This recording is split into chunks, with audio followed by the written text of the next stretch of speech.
Eggy's Anime Club! What's up, dudes? We are back in the place to be, wearing the same clothes as yesterday for Eggy's Anime Club, and we are going to be doing the breakdown of Little Witch Academia Episode 2, and I gotta say, you know what?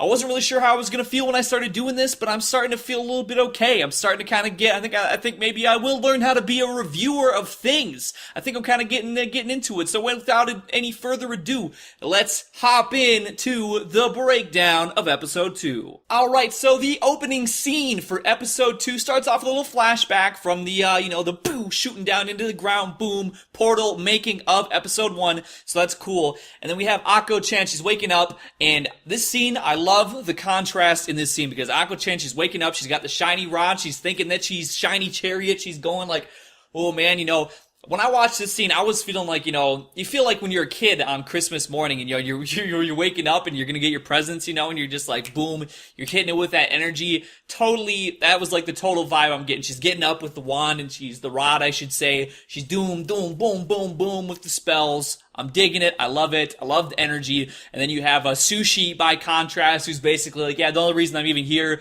is because I came for poison materials. I got them, but I heard there's more poison materials, so I'm basically just gonna be here, get my hands on some rare poison materials. And then you have Latte in between, who's like, hey, we gotta get ready for class. And so then you have Akko-chan, she's throwing on this, like, gaudy, total, she's got the pointed hat, all that, and Latte's like, that's not what we do for our classes. We have our classroom garments, and the witch garments, but those are the classroom garments, so you gotta wear this normal stuff. And she's like, and you kind of get a little bit of foreshadowing from this to the coming scene where it's like, she's got this super, like, boom, excitement and, manic energy right off the bat, to start the day, her first day, but then it's kind of like this lead into, it's not all the glitz and glamour when you really get down to it. So then it does a little cut to, the lady who we saw episode 1 who was keeping an eye on our 3 girls, find out that's Professor Ursula, and I just want to say, babe, and then she makes a little, she's a little scene where she basically makes an ass of herself a couple times, they're talking about Akko, and she drops some books, nothing too super important there. And then we get into this little montage where they're showing each class, and you have the one and only Diana Cavendish is, brought in. She's this super witch who's gonna be the future of all the witches. Then you have Akko-chan, in the contrast, each class. Akko has no idea what the hell's going on. She's falling asleep, very relatable material when it comes down to the, it's like myself as a student thinking back, just I'm bored of this shit. I don't know what the fuck I'm even doing. And then you have Diana who's correcting the professors. She's just BTFOing everything. And then Sushi's kind of just doing a couple things here or there, just kind of, unrelated to these other two. But, Diana really comes off strong in this. She's like, boom, the A student, the ideal to be. So then lunchtime rolls around, and Akko-chan, she's like, oh my god, these classes are so boring. I don't know what the hell's going on. I wanted to do the spells. I wanted to go crazy with it, but it's so boring. Oh, this is not at all what I expected. And then you have Diana come up and, like, hey, what's up? And then, they have a little back and forth, and they're like, oh, this is Diana Cavendish of the 1500 years of magic, and you're just a punk, you're not even a witch, you just came here because you think you're a little pretend, you think you're like Shiny Chariot, but Shiny Chariot was a fraud, she was a little jokester, and we got real magic, we're here for the real shit, you're here for that glitz and glamour fraud shit, you're here for that quick come up, we're here for passion, you dig? And then Akko's like, she gets pissed off, and she's like, no, Shiny Chariot's real, I got the shiny rod, it's the real deal, you don't even know what you're talking about. So then they go to this courtyard outside, and she's got her shiny rod, and she's like, listen, I'm gonna show you guys what's up, I'm about to do some magic, check it out. And she pulls it, she's trying to move the statue, she's going like this, total flop, it's going nowhere, she makes total embarrassment of herself. And then Diana, she just goes and is like, boom, one spell, and the statue reaches out and grabs this little sprout that had been put on Akko-chan's head during the class montage. And I gotta say, the art for that whole statue scene, the animation, I really love what they did with that, with the coloring and sort of the art style they had going on for that particular scene. That was really, really cool. I really enjoyed that. And once again, she gets BTFO. they basically tell her, hey, you know what, you're playing with your little toy, that's a joke, you don't know anything, just stick to your little jokester behavior. We're over here doing the real magic. All right. And kind of, push her to the side. And she's kind of like, oh, shit, damn. Then we go to another little flashback montage scene where she's, it's flashback to when she was a child. She had collected these shiny Chariot brand trading cards.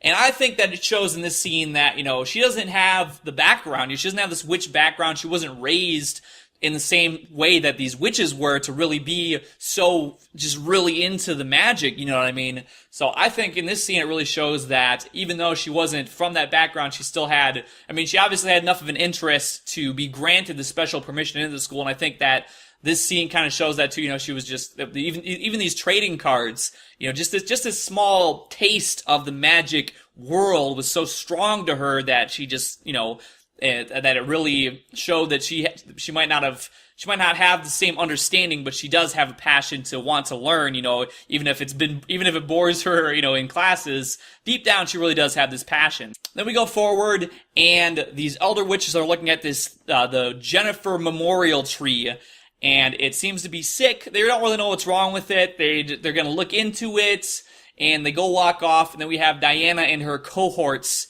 They're there, and Diana's like, you know what, guys? I'm gonna cast this spell on the tree. It's gonna make it all better. Don't worry about it. I got this shit. I'm the Diana, the Cavendish. I'm about to just do this up. No worries. I'm about to make it all better, and everybody's gonna know I'm so awesome. I'm the best. I'm the greatest. So they do this little ritual where they put these stones out. She casts the spell. And they're like, okay, cool, we're going to tell the elder witches, her two cohorts, are going to tell the elder witches, say, hey man, she just did this awesome spell, she just killed it, she's awesome. So they run, and she's just kind of chilling, and all of a sudden the ground pops up in front of her, and she kind of just looks down. And then we cut back to the three characters that we know and love, Sushi, Latte, and Akko, and they're chilling, playing some trading cards. All of a sudden, the ground just starts breaking up like crazy, and they're like, what the fuck is going on here? So they quick run over, and see where the roots are coming from, and then we have Diana is there, and she's like, holy shit, the roots are going crazy. And so Diana, her plan of action is to just start attacking these things that are growing on the roots, because she says, you know what? I cast this healing spell on the tree, but it actually healed these parasites that are attached to the tree, so they're gonna go wild. I gotta start attacking them. So she starts attacking them, going crazy with this, spell, pew, pew, pew, hitting them one by one. And Akko-chan is like, oh, wait a minute. Hold on, something's not right here. No, stop attacking these. And then, of course, Diana's like, yo, you're a scrub. I'm gonna keep killing these things. And Akko-chan throws herself right in front of the magic blast that's about to hit one of these things and takes the full damage and knocks her on her ass. Her cards go flying everywhere. But Akko's like, no. There's a spell. There's one of my spells on my trading cards. That's what it's gonna. If I do this spell, that's what I need to do. Because these are actually pupae. These are gonna like hatch in a way, so to speak. So then the shiny rod starts glowing, and she gets kind of back up, and she's gonna cast the spell. And Diana reads off the exact wording for her, so then she's like, okay, and then Akko reads the exact wording, and the rod just shoots out this magic energy, boom, it's hitting all these pupae, and then it starts to open up. They all start sprouting into these beautiful creatures, that are the Papiliodia. I had to write that down because I was going to mispronounce it. These creatures that are supposed to give you this incredible hope when you see them. It takes 120 years for them to hatch. So suddenly, and I love I think the scene is so beautiful, and it really lasts for the next few minutes out to the end of the episode, where all the Papillodia are, they're all coming off, by the tree. They're all coming out of there. They're filling the air. They're everywhere, and then they kind of go out, and they're going along the side of the school, and then all the way to the end where they're like, where you can like see them around the tower.